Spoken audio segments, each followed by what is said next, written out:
Hello students, आपको BSc final year में एक नया चैप्टर आज इंट्रोड्यूस कर रहे हैं। उसका नाम है open and closed sets of R. ठीक है, और आगे चल के आप मीट्रिक स्पेस पढ़ेंगे लास्ट में, तो वहाँ पर भी open and close sets in metric space पढ़ना है, तो काफ़ी मिलता जुलता रहेगा। तो अगर आप इसको अच्छे से पढ़ लेते हैं तो आपको मीट्रिक स्पेस में काफ़ी आसानी हो जाएगी, है ना, उसका बेनिफिट मिलेगा। तो अभी आप जो है क्या क्या पढ़ चुके हैं रियल में। एक पढ़ा आपने नेबरहुड, दूसरा पढ़ा आपने लिमिटिंग पॉइंट, है ना, ये सब चीज़ें आपने पढ़ी इसमें। तो नेबरहुड है, लिमिटिंग पॉइंट है, इनके सब के बारे में आपको जो डिटेल बताया गया है। अब आपको समझना है ओपन एंड क्लोज सेट्स होते क्या हैं, इनको समझिए। इस पर थ्योरम्स हैं, इंपॉर्टेंट चैप्टर है, इस पर थ्योरम्स हैं वही आएंगी, कुछ प्रॉब्लम्स हैं वो आएंगी। इसके बाद फिर आगे हम लोग बढ़ते हैं, एक एक करके आगे बढ़ेंगे। तो चलिए पहले ओपन पे बात करते हैं। ओपन एंड क्लोज सेट्स होता क्या है।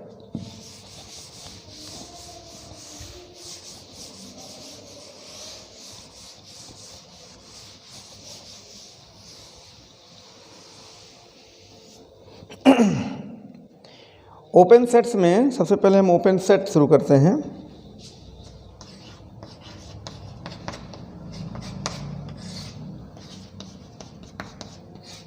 ओपन सेट ये है क्या? ओपन सेट ये है, जैसे आपने अभी ओपन इंटरवल पढ़ा, तो जैसे मान लीजिए यहाँ पर एक हम यूनिवर्सल सेट ले लेते हैं आर ले लिया हमने, आर ले लिया, और उसके अंदर एक सेट हमने ले लिया, यानी उसका सबसेट ले लिया हमने, मान लीजिए जी। ये इसका जो जी है वो क्या है? उसका सबसेट है। और सबसेट के अंदर एक पॉइंट ले लिया हमने x, और इस x ने क्या किया, एक रियल पॉजिटिव क्वांटिटी एप्सिलॉन ले लिया, और इसमें इधर थोड़ा सा बढ़ा लिया, इधर जो है एप्सिलॉन घटा दिया, यानी जितना बढ़ाया उतना घटाया, और ये आपका एक ओपन इंटरवल फॉर्म कर गया, x प्लस एप्सिलॉन और x माइनस एप्सिलॉन। तो ये जो ओपन इंटरवल है x माइनस एप्सिलॉन और x plus epsilon is contained in G and G contained in R, then this subset G is called an open set. तो बताइए open set के लिए क्या जरूरी है कि वो अपने अंदर, ठीक है, एक ओपन इंटरवल रखे, कंटेन करे, तो उसको हम ओपन सेट कहेंगे। यानी हम ये कह सकते हैं कि G subset of R is called, इसकी परिभाषा लिख देते हैं, एन ओपन सेट इफ, है ना, if for every x belongs to R, ठीक है, such that x minus epsilon x plus epsilon is contained in G where epsilon is greater than 0। एक पॉजिटिव रियल क्वांटिटी है। तो हम इस G subset of R को क्या कहेंगे? एन ओपन सेट कहेंगे। कब? For every x such that this open interval is contained in G, then G is called an open set. तो यहाँ पर ओपन सेट इस फिगर में क्या है? G, ठीक है, ये है ओपन सेट। तो ये आप कॉपी कर लें। तो ओपन सेट दिखाने के लिए आपको, अगर कोई सेट को ओपन सेट दिखाना है R में, तो आप उसके अंदर एक ओपन इंटरवल को दिखाएं, है ना, ये ध्यान रखना। तो यही चीज़ आपको ध्यान रखनी है। अब इस पर कुछ छोटी छोटी थ्योरम्स हैं, वो आपके एग्जाम के लिए बहुत इंपॉर्टेंट है, वो हम आपको करा दे रहे हैं। तो सबसे पहले ओपन की बात हो जाए, तब फिर आगे बढ़ते हैं। तो ओपन आपको समझ में आ गया होगा, ठीक है।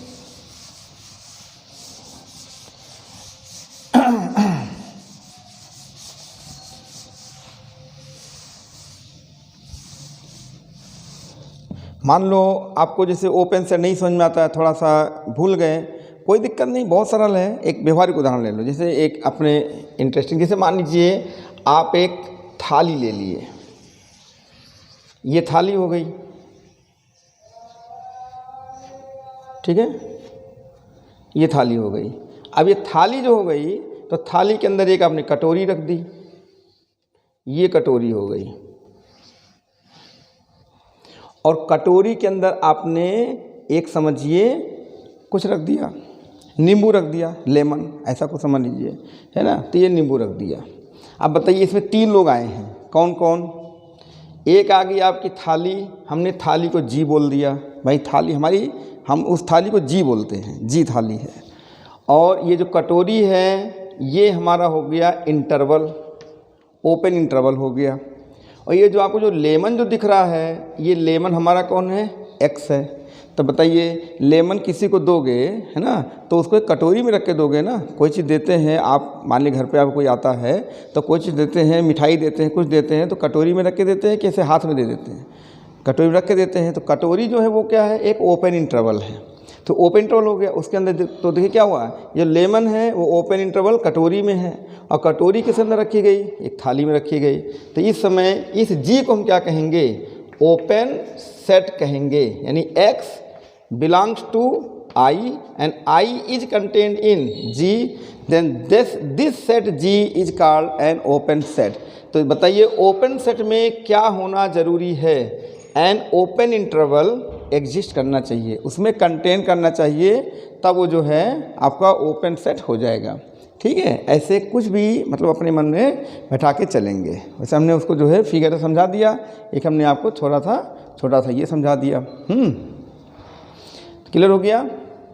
तो इधर से हमने क्या कहा, इधर से हमने जो है इसको थाली बोल दिया, ये कटोरी बोल दिया, और ये कोई मिठाई या नींबू कुछ भी समझ सकते हैं वो रख दिया गया। तो ओपन सेट पहले दिमाग बैठा लिए कि ओपन सेट तभी कहलाएगा जब उसके अंदर ओपन इंटरवल हो, नहीं तो नहीं कहलाएगा, ये समझ लीजिए। तो यानी हमको अगर कोई चीज़ को ओपन सेट दिखाना है तो उसके अंदर हम ओपन इंटरवल को एग्जिस्ट कराएं, उसके अंदर कंटेन कराएं। ठीक, आगे बढ़ते हैं, चलिए।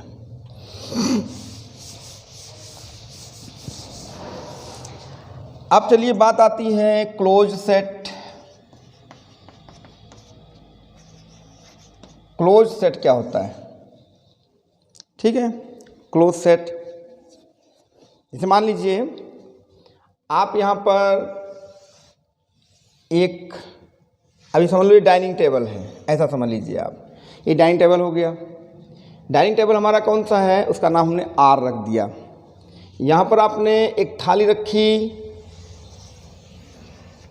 थाली का नाम क्या है, जी रख दिया, और इसके अंदर आपने कटोरी रख दी, ये हो गया आपका आई, ओपन इंटरवल। और इसके अंदर आपने कुछ रख दिया, कोई पीस रख दी, मिठाई रख दिया, ये कौन है, एक्स हो गया। तो इस तरह से ये जी क्या है आपका, ओपन सेट। तो जी जो है यानी जी इज सबसेट ऑफ आर, और here x belongs to I and I is contained in G, then G is called an open set। अब आपसे ये कह दिया जाए कि जब भाई आप खाना खा चुके तो वो थाली वहाँ से हटा दी जाए, तो बताइए अगर ये थाली यहाँ से रिमूव कर दें, यहाँ से हटा दें, तो जो बचा वो हिस्सा क्या है, वो हिस्सा ये है। जैसे थाली अपना एरिया घेरती है, तो ये एरिया जो घेर रही है, तो ये देखिए इतना एरिया जो बचा, ये हिस्सा क्या है आप बताएं, ये हिस्सा आपको समझना है। तो ये हुआ थाली का हिस्सा, और थाली के बाद जो मेज आपने रख दी, तो उसके बाहर का जो हिस्सा है वो क्या है, वो उस जी का कॉम्प्लीमेंट है। आपने सेट थ्योरी पढ़ा होगा, वो जी का कॉम्प्लीमेंट है, अर्थात इसको हम जी सी ऐसे लिख देते हैं, या लिख देते हैं आर माइनस जी, ये है आर माइनस जी। ठीक है, तो अब फिर से समझिए कि जी एक ओपन सेट है, और ओपन सेट को अगर हटा दिया जाए आर में से, तो जो बचा हुआ हिस्सा है वो क्या है, वो हो जाएगा क्लोज्ड। इसका मतलब क्या हुआ कि जी अगर ओपन है तो जी का कॉम्प्लीमेंट क्या हो जाएगा, क्लोज हो जाएगा। यानी हम यहाँ लिख सकते हैं कि जी, या जी हटा दीजिए, एफ ले लेते हैं, F subset of R is called a closed set. Close set if R minus F, F को हम क्लोज कहेंगे if R minus F is open. F और आर माइनस एफ दोनों एक दूसरे के कॉम्प्लीमेंट है कि नहीं, आर में से घटा दो तो जो बचेगा वो कॉम्प्लीमेंट हो जाएगा। तो कहना चाहता है कि एफ जो है वो क्लोज्ड होगा कब, जब उसका कॉम्प्लीमेंट क्या हो, ओपन हो। ठीक है, तो आप ये चीज़ और ध्यान रखिएगा कि हम कोई भी थ्योरम कुछ भी अगर प्रूव करेंगे तो हम ओपन में ही प्रूव करते हैं। तो आप कहेंगे क्लोज हो जाए तो क्या करेंगे, तो जब क्लोज हो जाए तो पहले उसको हम कॉम्प्लीमेंट लेके ओपन में जाएंगे और ओपन में सारी थ्योरम को प्रूव करके फिर उसको हम कॉम्प्लीमेंट लेके क्लोज में ले आएंगे। इस तरह से रूल होता है। यानी मेन थ्योरम किसकी होती है, ओपन की, है ना। तो देखिए ये ओपन क्लियर हो रहा है कि नहीं, इस तरह से। तो आप बताएं, तो अगर आप जो है फिगर से देखें तो हमने यहाँ जी लिख दिया, फिलहाल हमने एफ लिख दिया, तो ये इससे समझ सकते हैं कि एफ जो है आर का सबसेट है और ये जो है क्लोज सेट कहलाएगा कब, जब उसका कॉम्प्लीमेंट ओपन हो। ये विशेष आप ध्यान रखिएगा। ठीक है, तो इसको जो है आप कॉपी कर लें।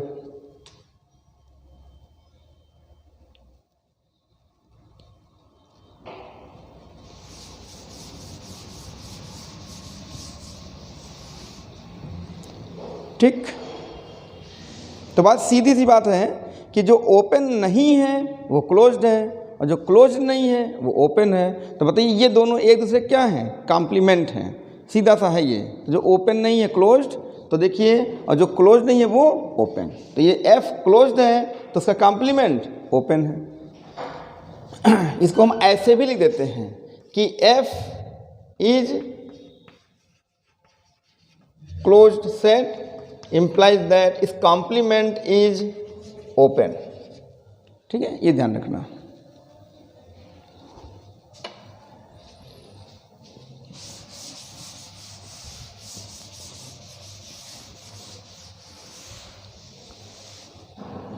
और दूसरी चीज़ इसमें एक हम नोट लिख देते हैं, ये आप हमेशा ध्यान रखिएगा कि हमारे पास जो दो सेट हैं, एक यूनिवर्सल यानी ब्रह्मांड जो है वो, और एक उसका नल सेट जो बिल्कुल है ही नहीं। एक के पास सब कुछ है, ब्रह्मांड है ना, वो सेट, एक के पास कुछ भी नहीं है, नल सेट है। ये दोनों ही ओपन सेट है और दोनों ही क्लोज सेट हैं। यानी हम यहाँ कह सकते हैं कि the universal set R is open set और the null set is open set. ये हो गया। और उसी के साथ साथ R is closed set and phi is closed set. ठीक है, ये हो गया। तो इसका मतलब क्या हुआ कि आर ओपन भी है, आर क्लोज्ड भी है, फाई ओपन भी है, फाई क्लोज्ड भी है। यानी आर और फाई दोनों जो हैं क्लोज्ड और ओपन दोनों हैं। तो कुछ राइटर इसको जो है इस तरह लिख देते हैं, आर एंड फाई आर, इसको क्या लिख देते हैं, क्लोपेन ना, एक में मिला देते हैं, क्लोपेन सेट। अभी आपको डिक्शनरी में नहीं मिलेगा, ये खाली बदमाशी है मैथमेटिक्स की कि देखिए क्लोपेन है ना, जैसे केमिस्ट्री में एलाई नहीं पढ़ते हैं, दो तीन धातुओं को आपस में मिला देते हैं, मैग्नीशियम कह देते हैं, क्या कहते हैं, तो ऐसे यहाँ पर भी है। देखिए ये क्लो, तो क्लो ये Cl से लिया गया, मतलब क्लोज से लिया गया है, और ओपन तो क्लोपेन हो गया, ये क्लोपेन सेट्स है ना।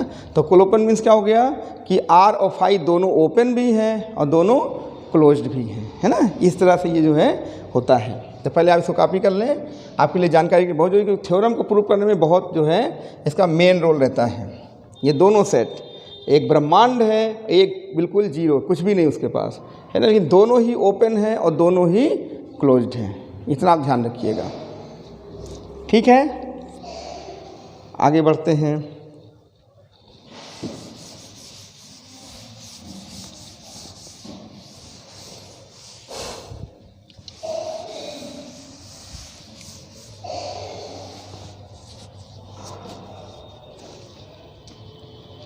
ठीक, अब एक हम इम्पॉर्टेंट थ्योरम आपके सामने ला रहे हैं, इसको ज़रा कायदे से सीखिएगा। ये है theorem 1, intersection of finite collection of open sets is open. Intersection of finite collection of open sets is open. ये इंपॉर्टेंट थ्योरम है, intersection of finite collection of open sets, collection of open sets, यहाँ of लगा दीजिए, of open sets is open. ये आपको जो है बताना है। अब देखिए कैसे प्रूव करते हैं, ये सब आप जो है ये एग्जाम में आपके आता है, अक्सर आ जाता है। पहले आप थ्योरम पे ध्यान दीजिए, कहना क्या चाहता है ये कहना चाहते हैं कि इंटरसेक्शन, तो इंटरसेक्शन आप समझ ही रहे हैं। इंटरसेक्शन मीन्स क्या होगा कि अगर ए इंटरसेक्शन बी है तो मतलब ए और बी का कॉमन हिस्सा वो क्या कहलाएगा, इंटरसेक्शन। तो ये हो गया आपका इंटरसेक्शन। तो इंटरसेक्शन ऑफ, फिर क्या कर रहे हैं, फाइनाइट कलेक्शन, यानी कि ऐसे नहीं कि आप आर्बिट्रेली चाहे जितने ले लें 10, 20, 50, ऐसा नहीं, एकदम फिक्स है कि 15 ओपन सेट, 20 ओपन सेट, है ना, ऐसे, यानी जितने भी लेने हैं वो फिक्स पहले आप बता दीजिए कि आपको कितने लेने हैं। ठीक है, 21 ओपन सेट तो 21 लें तो 21 ही लेने हैं, ना तो 20 लेना है ना 22 लेना है, समझ पाया कि नहीं, ये फिक्स कर देना है। तो क्या लिख दिया हमने, finite collection of open sets is open. यानी अगर हम मान लो हमारे पास 21 ओपन सेट्स हैं और हम 21 ओपन सेट्स का सभी का इंटरसेक्शन ले लें तो जो इंटरसेक्शन हिस्सा होगा वो भी ओपन होगा। मतलब कुछ ये कहना है हमारा। देखिए जैसे मान लो हमारे पास 3 ओपन सेट हैं, 3 ओपन सेट्स ये, ठीक है, तो ये है हमारा G1, ये G2 और ये G3, ये 3 ओपन सेट्स हैं। तो इनका जो कॉमन एरिया है, इनका इंटरसेक्शन एरिया है वो कौन है, वो ये है। तो ये हिस्सा जो है भी ओपन होगा, ठीक है, ये हिस्सा ओपन सेट होगा। वह G1 और G2 और G3 ये सब क्या हैं, आर ओपन सेट्स, ठीक है, ये ध्यान रखना। तो इनका जो कॉमन एरिया होगा यानी जो इंटरसेक्शन होगा वो कौन है, ओपन सेट, मतलब G1 intersection G2 intersection G3। ये हमने सिद्ध नहीं किया, ये हमने आपको टारगेट बताया कि अगर 3 हमारे पास ओपन सेट हैं तो तीनों का जो इंटरसेक्शन होगा वो ओपन सेट होगा, है ना। अब इसको लॉजिकली आपको जो है प्रूव करना होगा। वो कैसे करते हैं ध्यान से देखिए, बहुत ही टेक्निकल डेरिवेशन है ना, संभाल के आप चलिएगा। चलिए शुरू करते हैं। तो हमने कहा पहले थोड़ा फिगर से आपको समझा दें कि है क्या।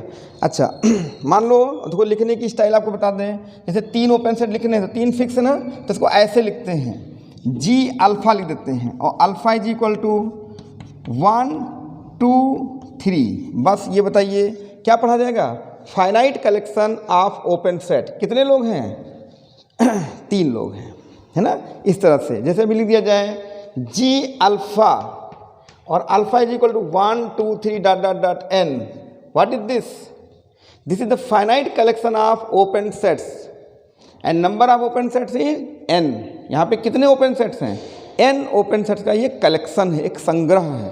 समझ पा रहे हैं कि नहीं, ऐसे दिखाया जाएगा। लेकिन अभी आप कह दें कि आर्बिट्रेरी कलेक्शन हो तो अपनी इच्छा से कुछ भी ले लें, है ना, तो 10 20 50 कोई निश्चित नहीं है कि कितना भी लेना चाहे ले लें। तो आर्बिट्रेरी कलेक्शन के लिए हम लोग क्या लिख देते हैं, G अल्फ़ा। दोनों में डिफरेंस समझ लीजिए, केवल G अल्फ़ा लिखा रहेगा, है ना, तो समझिए ये आर्बिट्रेरी कलेक्शन है। अब अल्फ़ा कितना है पता नहीं, अपनी मर्जी से।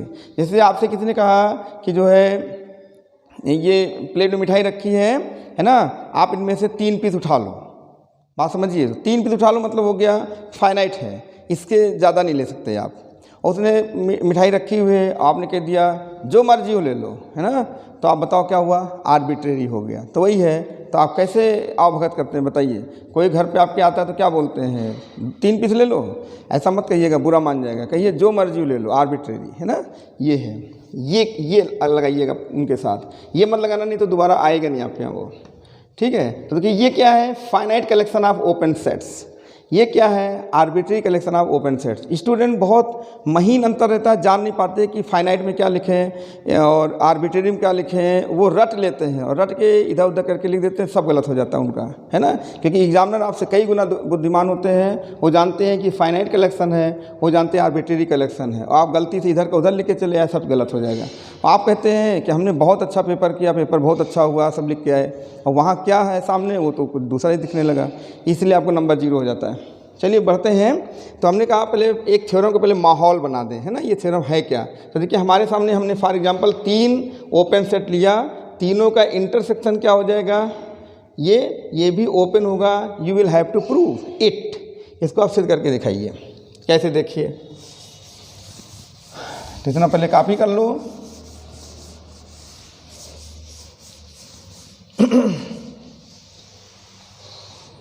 ठीक है, तो अब बताइए क्या, फिर से एक बार देखो, दिमाग में बैठाओ। Intersection of finite collection of open sets is open. तो सबसे पहले थ्योरम का मीनिंग आपके दिमाग में हमने बैठा दिया कि हम यहाँ पे कुछ निश्चित ओपन सेट लेंगे, उनका इंटरसेक्शन भी ओपन सेट प्रूव करेंगे। ये सब बैठा लीजिए, रटने की जरूरत नहीं, जो हम लिखे ऐसा नहीं कि वही सब रट लो, इसको समझ लो, फिर समझ के अपना लिख देना। तो चलिए मैं यहाँ बढ़ाते हैं, कैसे प्रूफ देखिए। लिख दिया, let G alpha such that alpha is equal to 1 2 3 up to n। ये अब अल्फा कहाँ से स्टार्ट होता है, 1 से लेकर कहाँ तक n। ये क्या पढ़ा जाएगा, फाइनाइट कलेक्शन पढ़ा जाएगा। और अगर हम यहीं पे जी अल्फा लिखकर और अल्फा को आगे ना बताएं कितना है, तो ये पढ़ा जाएगा arbitrary collection of G alpha. ठीक है, इतना आप समझिए। तो ये क्या हो गया, जी अल्फा, दोनों में डिफरेंस समझा दिया आपको।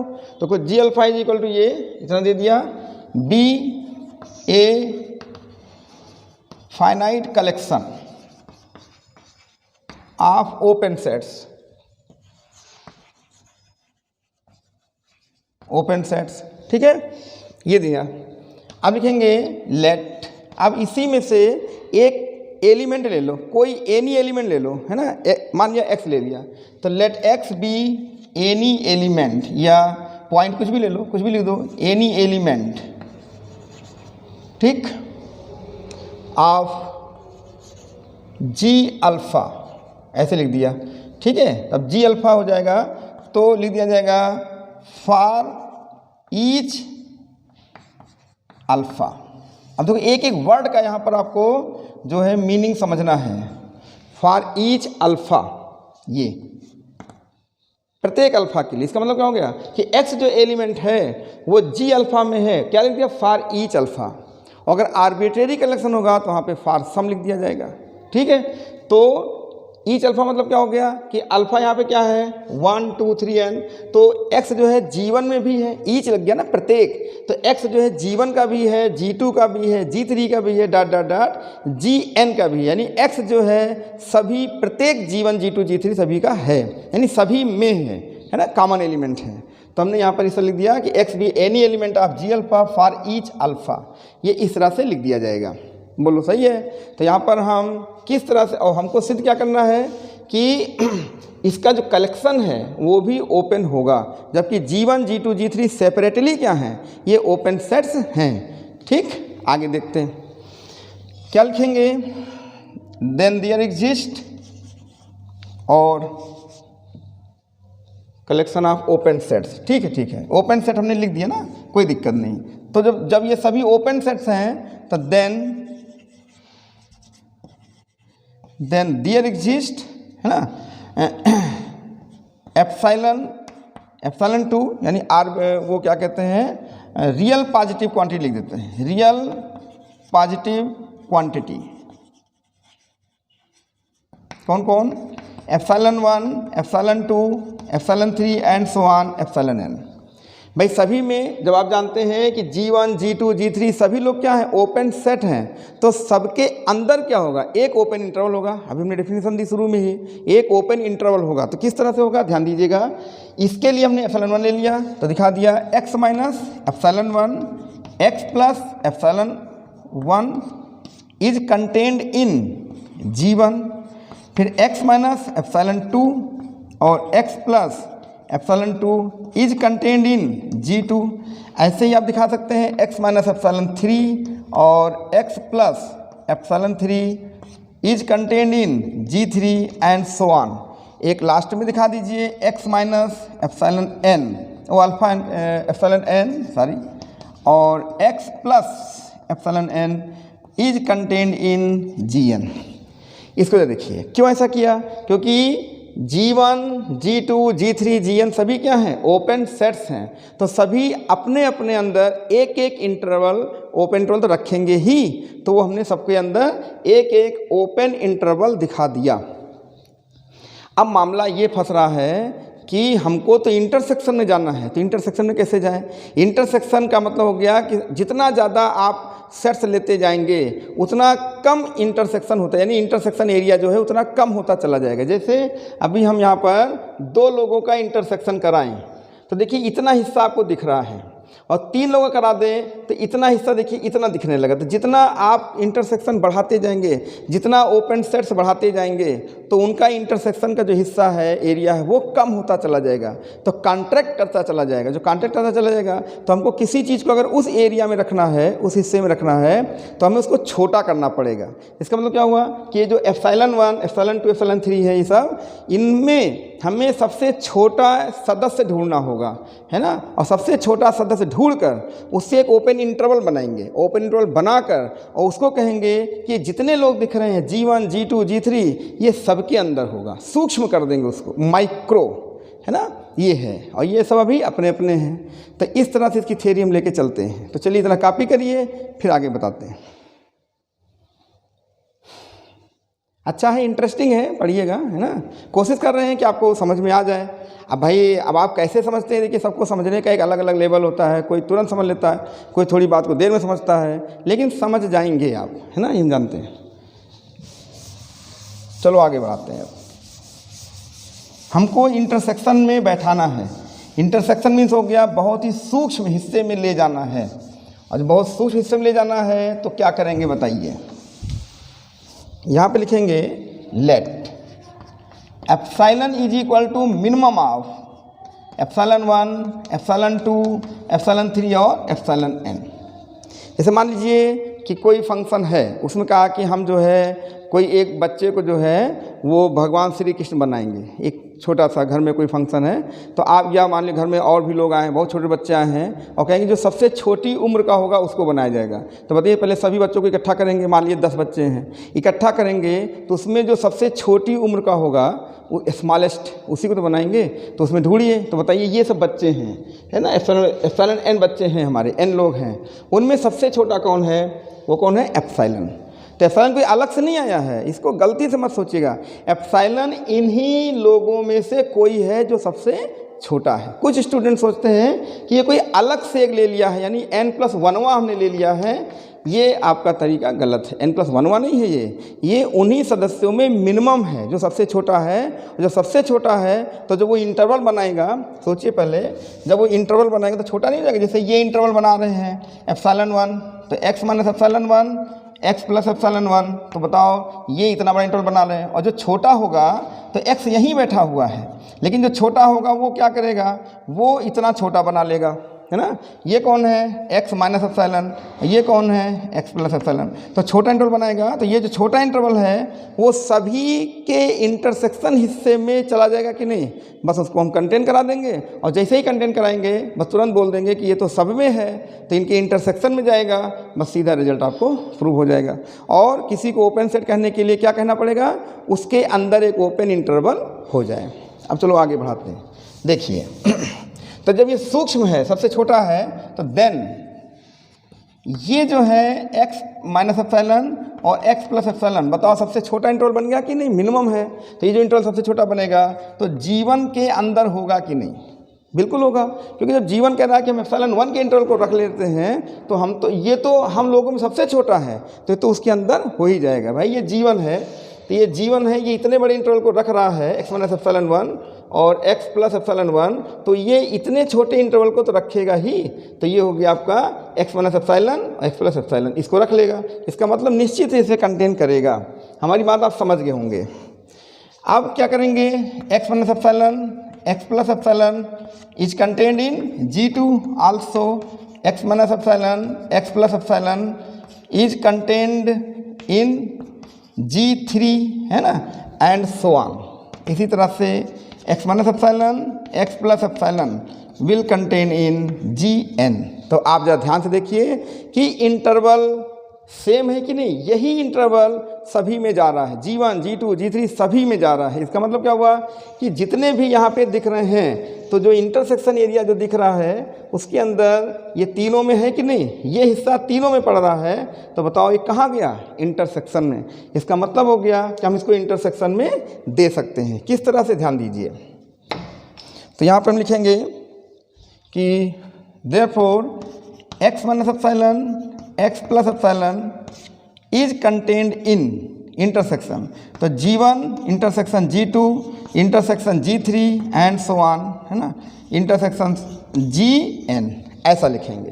तो इसको लिखने का एक नई स्टाइल से लिखते हैं। कैसे, इसको भी सीखिए। x plus epsilon is contained in intersection G alpha और alpha is equal to 1 to n, ये स्टाइल सीखिए। ये इसी को ऐसे ना लिख के बल्कि ऐसे लिख देते हैं।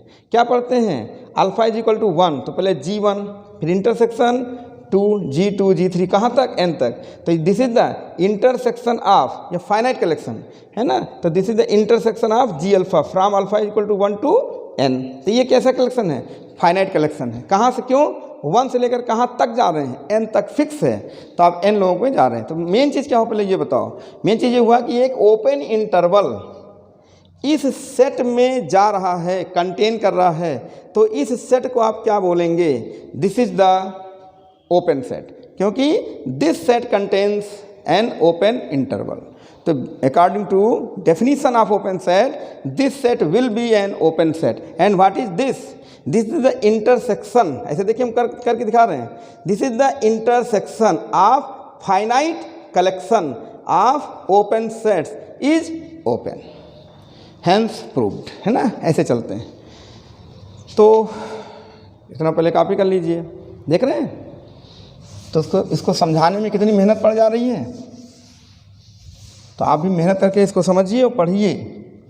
तो विच इम्प्लाइज दैट, ये इंटरसेक्शन जो कलेक्शन है, alpha is equal to 1 to n, G alpha is an open set. What is this, this is the, या देयरफॉर ये क्या है, इंटरसेक्शन, है ना, वही है। Okay, intersection of finite collection of open sets is open, ठीक है, हैंस प्रूव्ड। तो ये आपकी एक मेन थ्योरम थी। तो ये थ्योरम से अब छोटी छोटी थ्योरम और बनेंगी। तो पहले इसको अच्छे समझ लीजिए कि इसको हमने कैसे दिखाया। तो इसको हम आपको थोड़ी सी समझ बता देते हैं कि जैसे हमने सबसे पहले एक G अल्फ़ा और such that alpha is equal to 1 2 3 up to n ले लिया। तो एक फाइनाइट कलेक्शन ले लिया ऑफ ओपन सेट्स। उसके बाद फिर हमने क्या किया कि एक जो है एनी एलिमेंट मान लिया x को, है ना, उसके इंटरसेक्शन में, नहीं वो प्रत्येक एलिमेंट का मान लिया फॉर ईच अल्फ़ा। तो प्रत्येक अल्फ़ा में जब मान लिया तो x जो है सभी में जाएगा, एक G1 G2 G3 सभी में चला जाएगा। फिर हमने क्या किया, एक एक इंटरवल बनाया, एप्सिलॉन 1 एप्सिलॉन 2 एप्सिलॉन 3 से इंटरवल बना लिया।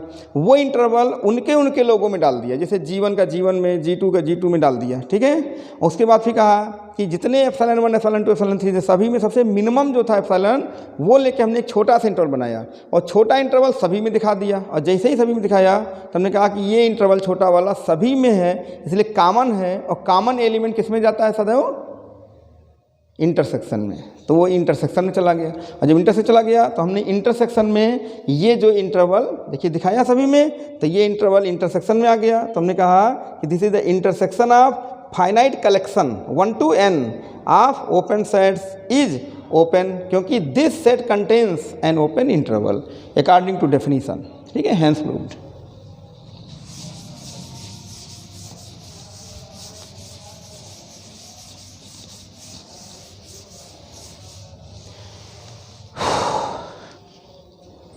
एक थ्योरम आपको ये हमने एक्सप्लेन किया। देखिए ये सब एक्सप्लेनेशन है, तो आप ये कभी रटिए नहीं, हम आपको सलाह देते हैं, इसको समझिए हमारी बात को, है ना। हो सकता है कहीं कहीं हमारे आप में कुछ मतभेद भी हो सकता है, कोई दिक्कत नहीं, लेकिन आप उसको समझिए। जब आप समझ लेंगे तो लिख पाएंगे। अगर आपके दिमाग में कोई कॉन्सेप्ट आ ही नहीं रहा है तो आप लिख नहीं सकते। हम ये नहीं कहते, कभी नहीं कहते कि आप जो हमने लिखा वही ऐसे ऐसे लिखिए, यही सेंटेंस लिखिए, कभी मत लिखिए। आप कॉन्सेप्ट मत बदलिए बस, है ना। उसके बाद जो है अपनी लैंग्वेज को, अपने सेंटेंस को चेंज कर सकते हैं, कोई दिक्कत, लेकिन सेंस सही आना चाहिए, नहीं तो फिर गलत हो जाएगा। चलिए एक थ्योरम आपके सामने और लेते हैं, ठीक है। ये कह रहे हैं यूनियन ऑफ, एक यूनियन का प्रमेय है, नंबर 2 ले लेते हैं। Union of finite collection of close set.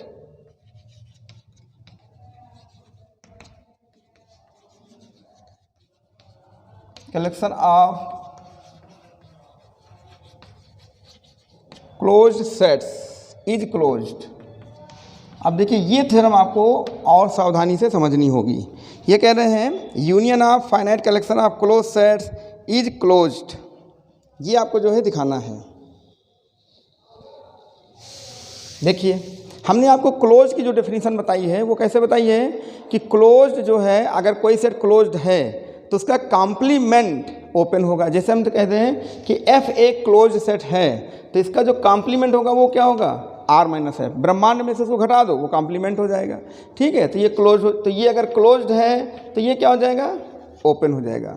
तो हम कोई भी थ्योरम जो है प्रूव करेंगे तो क्लोज्ड में डायरेक्ट नहीं प्रूव कर पाएंगे। हमने आपसे पहले बता दिया, हम जाएंगे पहले ओपन के यहाँ, ओपन से प्रूव करके फिर कॉम्प्लीमेंट लेंगे और क्लोज में उसको हम दिखा देते हैं, है ना। अब इसमें डिमार्गन थ्योरम जो आपने इंटर में पढ़ी थी सेट थ्योरी में, वो यहाँ पे काम करेगी, लेकिन आप घबराइएगा नहीं, हम आपको एक्सप्लेन कर देते हैं, है ना। चलिए शुरू करते हैं।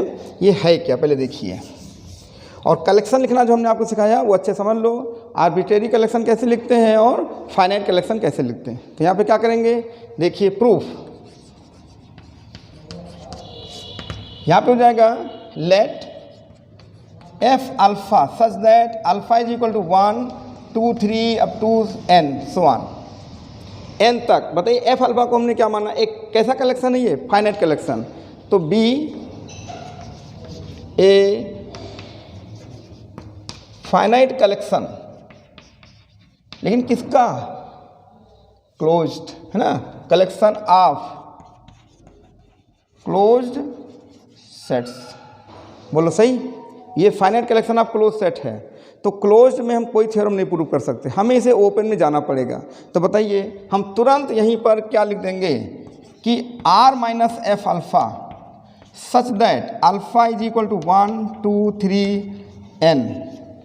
अल्फा जो है n तक है, n लोगों का है। R minus alpha what is this, this is the complement of F alpha. तो बी ए क्या चीज़ है ये, या अब आप बी ना लिखे उसी के आगे चल गया ना, तो is a finite collection of, कैसा सेट है ये, ओपन सेट्स। अब देखो यहाँ पे क्या लिखा था, finite collection of close set, और ये क्या है, ओपन सेट। क्यों, क्योंकि ये कॉम्प्लीमेंट है। बात समझिएगा कि ब्रह्मांड से अगर कोई सेट को ब्रह्मांड से घटा दिया जाए, यूनिवर्स से घटा दिया जाए, तो वो उसका कॉम्प्लीमेंट कहलाता है। और डेफिनेशन क्या थी, अगर एफ अल्फा क्लोज्ड है तो उसका कॉम्प्लीमेंट क्या होगा, ओपन होगा। और आपने अभी अभी प्रूव किया है कि intersection of finite collection of open sets is open. तो देखो कैसे लिखते हैं, तो implies that intersection of finite collection of open sets R minus F alpha is an open set. बोलो मानते हो कि नहीं, फ्रॉम थ्योरम, है ना, या बाई थ्योरम। ये आपने अभी प्रूव किया है, या थ्योरम 1 लिख देते हैं, लेकिन एग्जामिनेशन में थ्योरम 1 लिखिएगा, है ना। लेकिन ये थ्योरम 1 क्या चीज़ होता है, थ्योरम लिख देना तभी मान लेंगे कि हाँ ये स्टूडेंट जो है थ्योरम से लिख रहे हैं कि थ्योरम है ना। तो बताइए ये कलेक्शन जो है ये किसका, ये क्या, what is this, this is open set. तो ओपन सेट का क्या है, ये intersection of finite collection of open set is open set, is open set. ये क्या हो गया आपका, ये हो गया थ्योरम 1 का स्टेटमेंट, ठीक। अब इसको हम लेके चल रहे हैं सीधा क्लोज की ओर। तो यहाँ पर डिमार्गन थ्योरम वर्क करेगी, कैसे देखो, इसको पहले आप जो है कॉपी कर लें।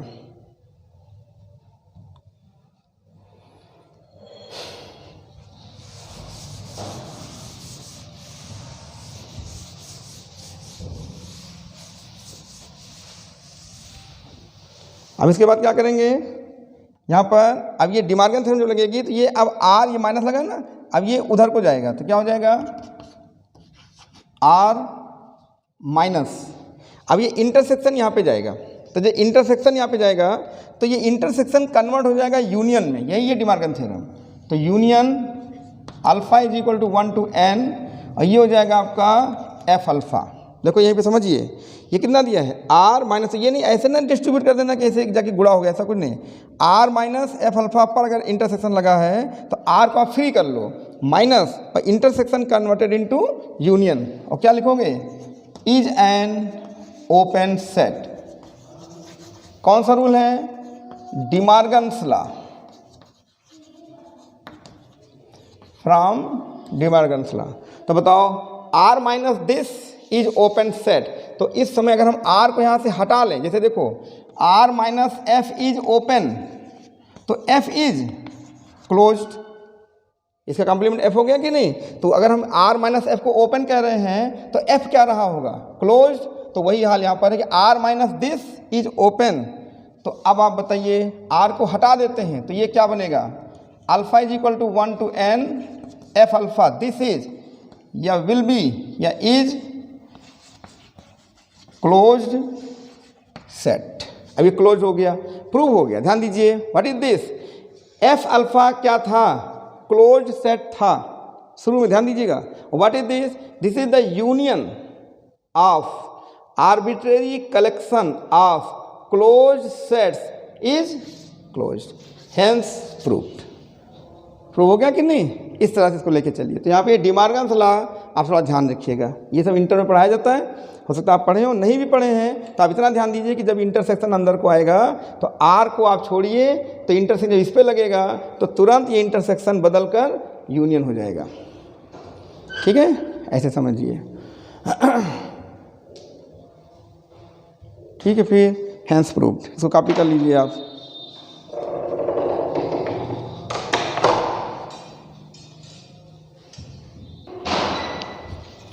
तो इतना कॉपी कर लिया, ठीक है। तो अभी जो हम आपको जितना बता दिए हैं पहले इसको आप अच्छे से रिवाइज करिए, रिवाइज करके पहले अच्छे से लिख के पहले तैयार करिए, तब इस पे और भी थ्योरम लेके आएंगे, वो भी सब कलेक्शन है, फाइनाइट कलेक्शन, आर्बिट्री कलेक्शन, कई थ्योरम्स आ रही हैं, वहाँ आपको एक साथ बताएंगे। तो ये चैप्टर की शुरुआत थी, तो शुरुआत में पहले इतना आप रेडी करिए। तो क्या क्या पढ़ेंगे, पहले ओपन सेट क्लोज सेट के बारे में आप समझिए कैसे है। उसके बाद फिर हमने जो पहली थ्योरम बताई थी कि intersection of finite collection of open set is open, ये प्रूव हो गया। एक हमने क्या बताया, यूनियन ऑफ, है ना, union of finite collection of close set is open, वो सारी क्लोज्ड है ना, क्लोज का क्लोज होता है। तो देखो आप हल्का सा अंतर दिखे दोनों में, जब हमने इंटरसेक्शन लिया फाइनाइट कलेक्शन में तो ओपन सेट का फाइनाइट कलेक्शन में इंटरसेक्शन लिया था और क्लोज सेट के फाइनाइट कलेक्शन में यूनियन लिया, ठीक उल्टा चलता है। ये मामला जानते हो क्यों जाता है, क्योंकि यहाँ पे कॉम्प्लीमेंट का मामला है मेन, यही कॉम्प्लीमेंट जो आपको दिखाया गया है यही कॉम्प्लीमेंट होता है, इसको आप अच्छे से याद रखना। कुछ स्टूडेंट नहीं समझ पाते तो इसको क्या करते हैं, इंटरसेक्शन को यहाँ पर कहते शायद मिसप्रिंट हो गया है, बस इंटरसेक्शन ही लगा देते हैं, वो समझ नहीं पाते। क्यों नहीं समझ पाते, क्योंकि उन्होंने इंटरमीडिएट में सेट थ्योरी पढ़ी ही नहीं है, इस वजह से समझ नहीं पाते, है ना। तो ये आपको किसने बताया था, डिमार्गन, तो ये डिमार्गन्स लॉ कहलाता है। तो ठीक, इतने पे रोकते हैं, नेक्स्ट आपको जो है बताएंगे अगले लेक्चर में। ठीक, thanks for watching my video.